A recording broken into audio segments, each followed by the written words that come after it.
तो आज के इस वीडियो में हम लोग डिस्कस करेंगे बिग ओमेगा के बारे में। तो लास्ट वीडियो में हम लोग डिस्कस किया था बिग ओ के बारे में, और बिग ओमेगा क्या है, बेसिकली इसको रिप्रेजेंट करते हैं, ये सिंबल है बिग ओमेगा का। और f of n which is equals to big omega of g of n. F of n and g of n क्या है, दो पॉजिटिव फंक्शन है। ये कब आपका सेटिस्फाई होगा, जब f of n is greater than और इक्वल टू होगा, राइट। बिग ओ में क्या होता था, लेस देन और इक्वल टू। अगर f of n is less than और equal to c dot g n है for some value of c and all n is greater than, और ये कंडीशन वही सेम ही है जो बिग ओ की थी। ओके, तो अगर ये कंडीशन सेटिस्फाई हो रही तो हम कह सकते हैं f of n which is equals to omega of g of n. तो इस ग्राफ से हम लोग समझते हैं पहले कि ओमेगा नोटेशन क्या होता है, फिर इस एग्जाम्पल को सॉल्व करेंगे। ओके, तो ये आपका ग्राफ है टाइम और इनपुट साइज के उसमें, और एफ ऑफ एन क्या है, एफ ऑफ एन यहाँ पे है आपका, और c dot g of n. इन दोनों फंक्शन को अगर कंपेयर करेंगे सिंपली, बिगो में क्या होता था, f of n is less than और equal to c dot g n है, यहाँ क्या आपका f of n is greater than और equal to c dot g n है। तो इसका मतलब ये है कि जैसे जैसे इनपुट साइज बढ़ाएंगे एल्गोरिथम की, एफ ऑफ एन क्या है बेसिकली एल्गोरिथम की टाइम कॉम्प्लेक्सिटी, तो जैसे जैसे टाइम बढ़े इनपुट साइज बढ़ाते जाएंगे टाइम कॉम्प्लेक्सिटी बढ़ती जाएगी। बट यहाँ क्या आपका f of n is greater than c dot g n, अगर ये किसी भी एक पर्टिकुलर एन नॉट पे, यानी एन नॉट क्या एन की वैल्यू है, तो वो हमें फाइंड आउट करना है कि इस पर्टिकुलर पॉइंट पे हम ये आइडेंटिफाई यानी कॉन्फिडेंटली कह सकते हैं f of n is greater than और equal to c dot g of n है। तो हमें क्या करना है, यहाँ पे एन नॉट कैलकुलेट करना है और सी कैलकुलेट करना है। ओके, और ओमेगा नोटेशन को क्या कहते हैं, लोअर बाउंड। लोअर बाउंड और अपर बाउंड और एवरेज बाउंड क्या है एग्जैक्टली, वैसे मैंने यहाँ लिख दिया, बट ये एक सेपरेट वीडियो में इसको एक एग्जाम्पल के साथ डिटेल में एक्सप्लेन करूंगा। क्योंकि क्या होता है, लोअर बाउंड को और क्या कहते हैं, best case complexity of an algorithm को मर्ज कर देते, कंबाइन कर देते हैं कि दोनों एक ही चीज़ है, बट दोनों डिफरेंट चीज़ है। तो एक एग्जाम्पल से इसको मैं एक सेपरेट वीडियो में एक्सप्लेन करूंगा। तो उसमें क्या था, आपका बिगो में एफ ऑफ एन नीचे था, सिंपल वर्ड्स में क्या है कि f of n is lower bounded by some other function which is c dot g n, और वहां क्या था आपका f of n is upper bounded by some other function which is c dot g n.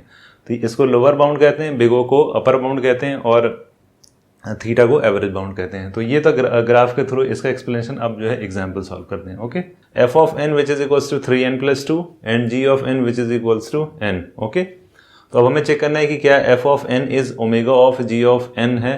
तो इसके लिए क्या होगा, f of n is greater than और equal to c dot g n. ये अगर कंडीशन सेटिस्फाई होगी तो क्या होगा, ये आपका हो जाएगा f of n which is equals to omega of g of n, right. तो अब हम फाइंड आउट करते हैं। देखो एफ ऑफ एन, एन की वैल्यू अगर सब्स्टिट्यूट करेंगे 1, तो ये वैल्यूज ऑलरेडी कैलकुलेट कर ली है। एन की वैल्यू 1 सब्स्टिट्यूट करेंगे तो ये 5 होगा, ये 1 होगा। इसकी वैल्यू क्या होगी 8 और 2 एंड सो ऑन, जैसे जैसे वैल्यूज बढ़ाते जाएंगे इसकी वैल्यूज हमको मिलती जाएगी। तो अगर इसमें देखेंगे तो क्या हो रहा है, यहाँ पे 5 को अगर इससे कंपेयर करें तो ये ग्रेटर आ रहे हैं, 8 को 2 से कंपेयर करें ये भी ग्रेटर आ रहा है, ये भी ग्रेटर आ रहा है, एंड सो ऑन, ये सारे क्या आएंगे, ग्रेटर ही आएंगे। क्योंकि दिखने में लग रहा है कि ये n है और ये 3n+2 है, इनकी वैल्यू सब्स्टिट्यूट कर देंगे, ये वैल्यूज हमेशा ग्रेटर आएगी कंपेरेटिवली n के। ओके, तो अब यहाँ हमें फाइंड आउट करना है, क्या करना है, 3n+2 इज ग्रेटर देन और equal to c dot n. Okay, तो सी डॉट एन, अब हमें ये प्रूफ करना है कि क्या ये कंडीशन सेटिस्फाई हो रही है। तो सी की किस वैल्यू, अगर सी की वैल्यू 1 सब्स्टिट्यूट कर देते हैं तो क्या हो जाएगा, सी की वैल्यू अगर 1 सब्स्टिट्यूट करेंगे तो ये function as it is 3n+2 is greater than और इक्वल टू n हो जाएगा, राइट। तो यही वैल्यूज आ जाएगी।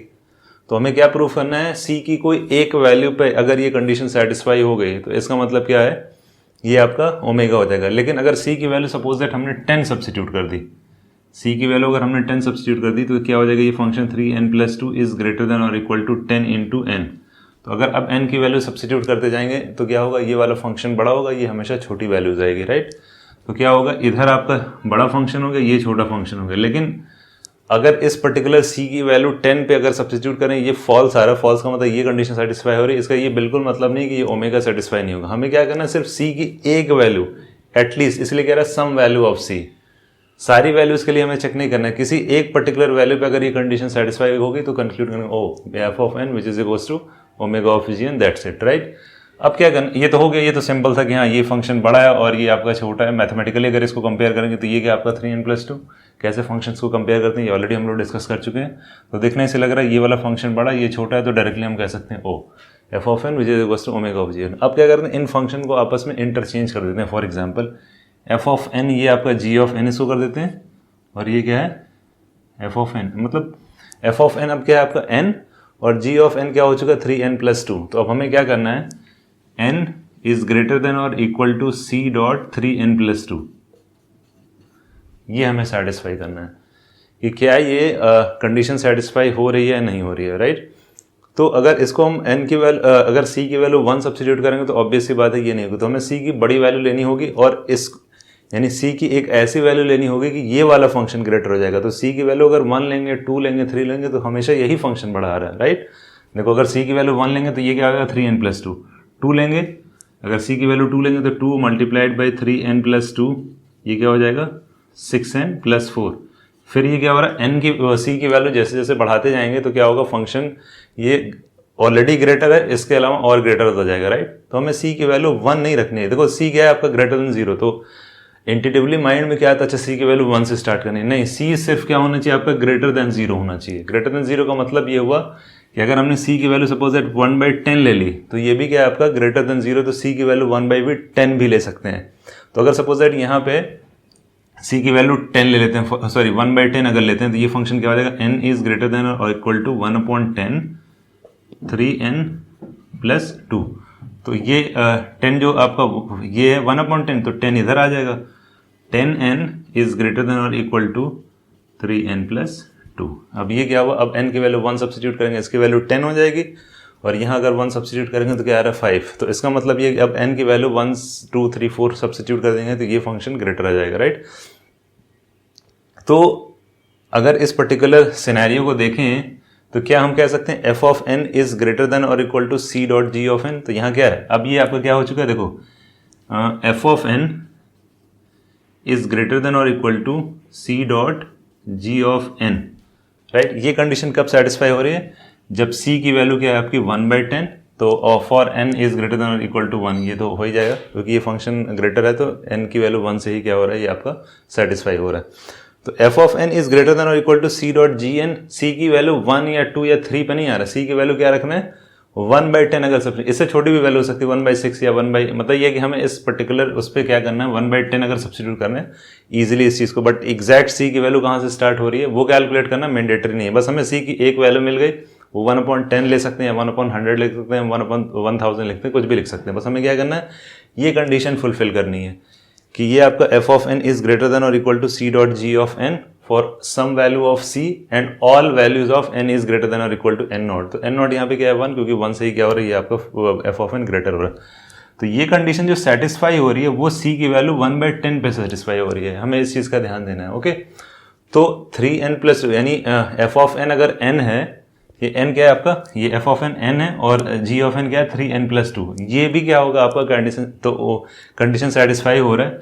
इसका मतलब ये है कि अगर f ऑफ n आपका n है और g ऑफ n क्या है 3n+2, तो f of n is greater than और equal to c dot g of n कब हो रहा है, जब c की वैल्यू क्या हो रही है 1/10। c की एक ही वैल्यू नहीं है, एक से ज़्यादा भी वैल्यू हो सकती है, बट हमें क्या करना है एक ही वैल्यू पे इसको देखना है, और n इज ग्रेटर देन और इक्वल टू n नॉट की वैल्यू क्या है यहाँ पे 1।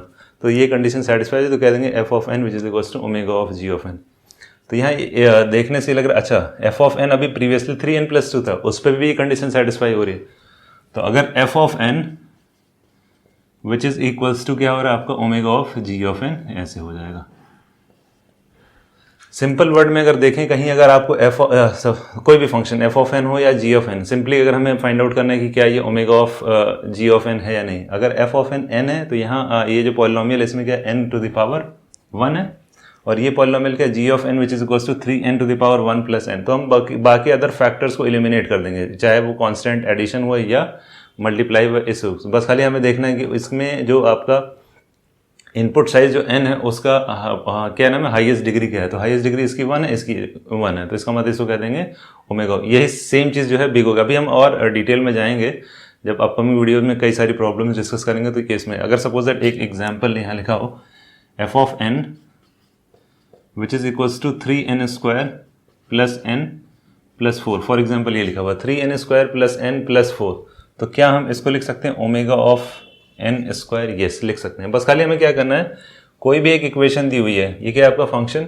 3n² प्लस n प्लस 4, तो इसको हम लिख सकते हैं omega of highest degree of n।